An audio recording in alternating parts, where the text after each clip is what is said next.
Para a gente entender a lógica das redes, eu te convido para uma aulinha de história rápida para a gente ir até 1962. O princípio de uma guerra já estava começando a se formar ali entre os Estados Unidos e a Rússia. O governo americano identificou que na época existiam mísseis apontados da Rússia para toda a inteligência americana. Então, Paul Barron foi chamado para criar um sistema que protegesse a inteligência americana caso esses ataques realmente acontecessem. E daí, Barron montou esses 3 desenhos que você vai ver agora. No primeiro desenho, à esquerda, Barron mostra a importância do ponto central. Ele é importante porque todos os outros pontos estão conectados a ele, tá vendo?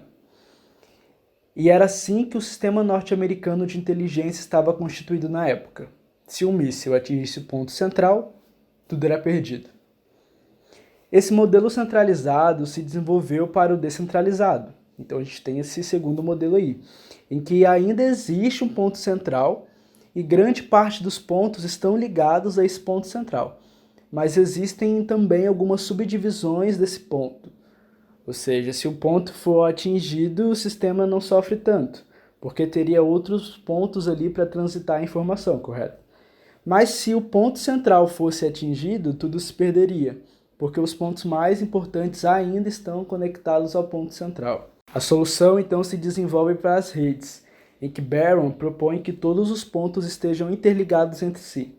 Ele concebe um sistema sem pontos centralizados ali, que opera mesmo se muitos pontos fossem destruídos. Então a inteligência continuaria funcionando. Agora me diz, isso é novidade? Para eles daquela época talvez fosse.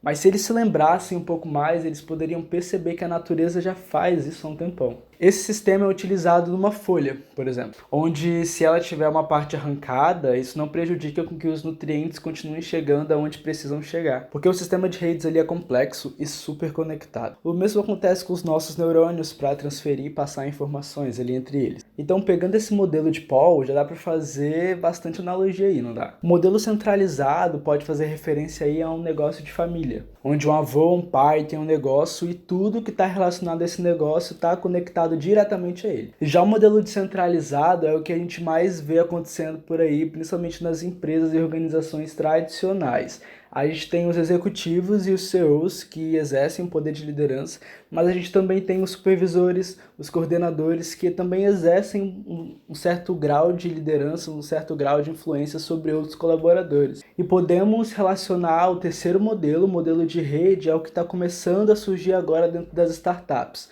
onde todo mundo tem basicamente o mesmo poder. Todo mundo está ligado a todos os pontos têm o mesmo grau de importância. Só de olhar esse modelo a gente já começa a sentir diversas provocações, né, daquilo que a gente pode adaptar para a nossa realidade, para a nossa economia, para a nossa política, para a nossa forma de se relacionar e por aí vai. O que muda nesses 3 modelos é a forma de fazer conexão. Os pontos são os mesmos, mas o que é diferente é a forma como as coisas se conectam ali. A base da colaboratividade está em criar as conexões certas. Como é que a gente está construindo essas conexões? O Jean-Philippe, da Perestroika, ele faz 3 análises desse sistema que eu gostaria muito de trazer para compartilhar com vocês. 1. As conexões transformam a forma como a gente obtém um resultado. 2. Ao se conectar, os pontos centrais eles vão perdendo seu poder. E 3. O segredo não está nos pontos, e sim em como eles estão conectados. Daí eu trago de volta aquela perguntinha para a gente pensar ainda com mais força. Como nós estamos construindo e gerenciando as nossas conexões? Como o meu pensamento centraliza as coisas? Por que o sistema gosta do poder centralizado?